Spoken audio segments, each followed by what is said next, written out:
Daryl, how do you read his term for the project, that there is an Inca trail of the new era? Of course, he also talked about a new land and sea corridor between Asia and Latin America.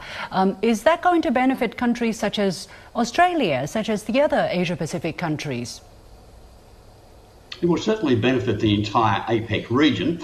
That's important, but more importantly perhaps, it impacts on the entire east coast of Latin America because it provides a single port logistics opportunity which will allow and enable much greater exports both to and from Latin America. So it engages Peru in particular, but Latin America more broadly, into the global trade system and particularly within the APEC region.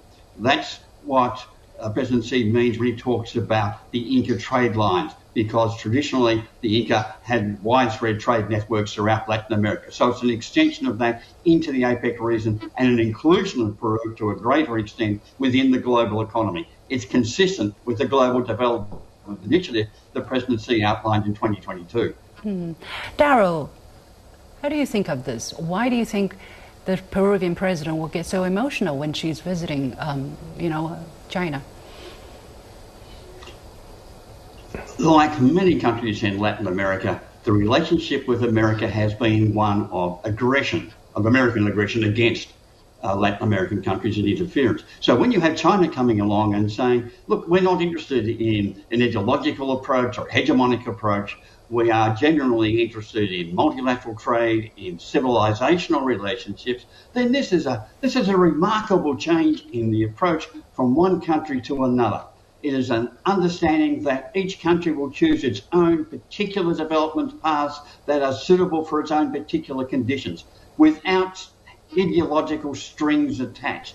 So, of course, people feel emotional about having this opportunity to come into the global trade system. That's the importance of a relationship between China and Peru. It's the importance that underpins the APEC conference as well. Do you think that sentiment is a view of the majority among the APEC leaders and not a source of friction for greater polarization in the future, Daryl? That's one of the key challenges of the current forum meeting. There will be a subgroup within the APEC group that favours the American approach and American domination of what's happening, as happened in the past. There will be a larger group that is increasingly concerned about that domination taking place and wanting to look at ways to break it. So to some extent, the APEC meeting follows in the footsteps of the Shanghai Cooperation Organization meeting and the BRICS meeting in recent weeks.